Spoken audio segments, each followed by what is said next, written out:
ही सुरुवात झालेली आहे. आणि आताच घोडेले साहेबांनी सांगितलं की सुरुवात जिथून होते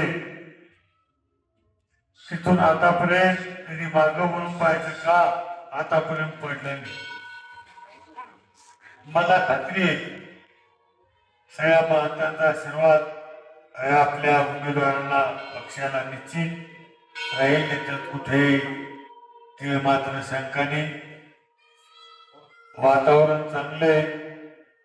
मी बऱ्याच ठिकाणी कानोसा घेतला. शिरसासाहेब शहराचा सुद्धा बऱ्याच ठिकाणी कानोसा घेतला. सगळ्यांनी सांगितलं शिंदे साहेबांवर विश्वास ठेवून उमेदवार चांगले देण्याचा प्रयत्न केला. शिंदे साहेबांनी सुद्धा मला एक सांगायचं की शिंदे साहेबांवर विश्वास ठेवून हे आपले उमेदवार निश्चित सगळे उमेदवार हे विजय झाल्याशिवाय राहणार नाही. घोडेले साहेब अजून आत्ताची सुरुवात आहे आणि लोकांची चर्चा ही सुरू झालेली की आपल्याला शिवसेनेच्या उमेदवाराला मतदान करायची ही चर्चा सुरू झालेली. हे मी म्हणतो म्हणून नाही, हे आपण आपल्याला सुद्धा ऐकायला भेटेल. कारण आता मी जास्त दुसऱ्या पक्षावर बोलणार नाही, पण आपल्याला सगळ्याला कल्पना आहे की काय घडलं, कसं घडलं, कोणामुळं घडलं, कोणामुळं युती झाली नाही हे सगळ्याला माहिती.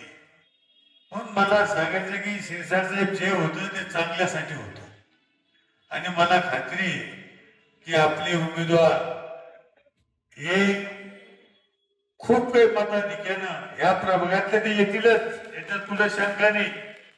पण आपल्या शहरात सुद्धा शिंदे साहेबांवर विश्वास ठेवून पक्षावर विश्वास ठेवून श्रीकांत शिंदे साहेब असतील, बाळासाहेबांच्या आशीर्वादानं, आनंद दिघे साहेबांच्या आशीर्वादानं आपले उमेदवार हे जास्तीत जास्त मताधिक्याने आल्याशिवाय राहणार नाही याची खात्री आम्हाला आहे. आम्ही सुद्धा फिरतो, आम्हाला सुद्धा सांगतात, लोक सांगतात की आपल्याला शिंदे साहेबांच्या उमेदवाराला आपल्याला मतदान करायचं. याचं कारण आहे की शिंदे साहेबांवर विश्वास आहे आणि उमेदवार देताना आपण चांगले उमेदवार देण्याचा प्रयत्न केलेला आहे. आपण कोणाला वडिलांचे नाव घेणार नाही, पण आपले उमेदवार आणि समोरचे जर उमेदवार आपण बघितले तर ताबडतोब लक्षात येतं की मतदाराला सुद्धा वाटतं कोणत्या उमेदवाराला मतदान, तर ते कोणत्या मतदाराला तर आपल्या शिवसेनेच्या उमेदवाराला काय. म्हणून मला सांगायचं आजच्यावेळी आपला सुद्धा आशीर्वाद आहे सगळ्याचा. शिरसाट साहेबांनी सुद्धा या मतदारसंघात अनेक काम करण्याचा प्रयत्न केला. शिंदे साहेब मंत्री असताना या शहराला खूप काही निधी देण्याचं काम केलं. मुळात म्हणजे शिंदे साहेबांच्या काळातच पिण्याच्या पाण्याचा प्रश्न सुटला आणि आता तो जवळजवळ लवकरच सगळ्या शहराचा प्रश्न सुटणार आहे. कुठलीही अडचण नाही. शिरसाट साहेबांच्या काळात रस्ते असतील, पाण्याचा प्रश्न आता राहिलेला हा निश्चित लवकर प्रत्येक भागात पाणी हे मिळणार. याच्यासाठी ही महानगरपालिका ही आपल्या ताब्यात असली पाहिजे. रस्ते असतील, पाणी असेल, अनेक कामं आहेत. हे कामं करण्यासाठी ही संस्था मोठी, ही संस्था जर आपल्या ताब्यात असेल तर मला वाटतं निश्चित कामं करण्यासाठी मला वाटतं कुठली अडचण येत नाही. आता वेळ नाही. मला एक काम सांगितलं होतं शिरसाट साहेब, डोमचं काम करून द्या. डोमच्या कामाची सुरुवात आज सुरू होणार आहे. आज मटेरियल येणार आहे. काही कारण असतो त्यांना सुद्धा माहित आहे, सगळ्यांना माहित आहे की कशामुळे थांबलं होतं, काय थांबलं होतं. काही थोडाफार प्रॉब्लेम होता, तो सुटला आणि आज त्या कामाला सुरुवात होईल. मी आजच सांगितलं शिरसाट साहेब, आपण जो निधी दिला त्याच्यात जितका होईल तितका करा, पण आणखी त्याला मार्जिन ठेवा म्हणजे आपल्याला पुढे वाढता येईल. आणि आद्याबाई मला एक सांगायचं, भविष्यात या पटांगणात तुम्हाला मंडप लावायची गरज पडली नाही पाहिजे असा शब्द आम्ही आपल्याला देतो. कारण सुरुवात ही एक पवित्र ठिकाणापासून सुरुवात होऊ राहिली आणि मला वाटतं निश्चित जितका निधी लागेल तितका निधी मी आणि शिरसाट साहेब आपल्याला कमी पडून देणार नाही. आणि भविष्यात पाऊस असू, ऊन असू, वारा असू, आपल्याला कुठलाही मंडप लावायची गरज पडणार नाही.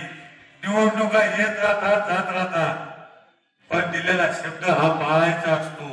अशा पद्धतीनं आम्ही निश्चित हे कामाला सुरुवात आजपासून करणार आहे. आणि मला वाटतं आज मटेरियली उद्या परवापासून कामाला सुरुवात होईल. शिरसाट साहेब, मला तर वाटतं मतदानापर्यंत काम हे निश्चित प्रगती पथावर असं एखाद्या पूर्ण होऊ शकतं, पण ते कधी झालेलं आहे. म्हणून मला सांगायचं निवडणूक आली म्हणून काम नाही करू आपण. हे काम आपण अगोदरच हाती घेतलं होतं. वडिले साहेब होते, त्रिवेदी आम्ही सगळे होतो. फक्त आपल्याला कल्पना आहे कशामुळं थांबलं. हे माझ्यामुळं नव्हतं थांबलं, हे मी इथं बोलणार नाही, पण याची कल्पना आहे आपल्याला कशामुळं थांबलं. पण ते प्रश्न सगळे सुटलेले आहे. आणि मला वाटतं आज उद्यापासून ते काम सुरुवात होईल. दिलेला शब्द पाळण्याचा प्रयत्न आम्ही केलेला आहे. इथून पुढं तुम्ही जरी मागणी नाही केली, पण याला सलग आणखीन आम्ही वाढवून देणार आहे. कारण हे चांगलं, कारण शिरसाट साहेब यांचे वर्षातून अनेक कार्यक्रम असतात. आणि मला वाटतं हा खर्च यांचा निश्चित बचत होईल.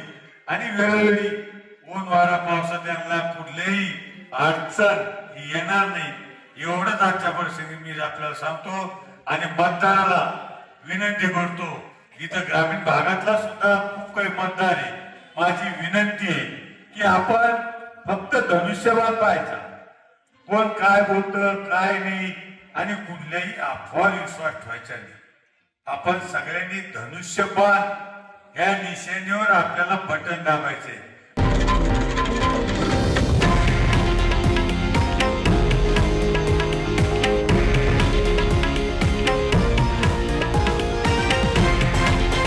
हे आहे देशातील नंबर 1 न्यूज नेटवर्क आणि आपण पाहत आहात TV9 मराठी, एकमेव.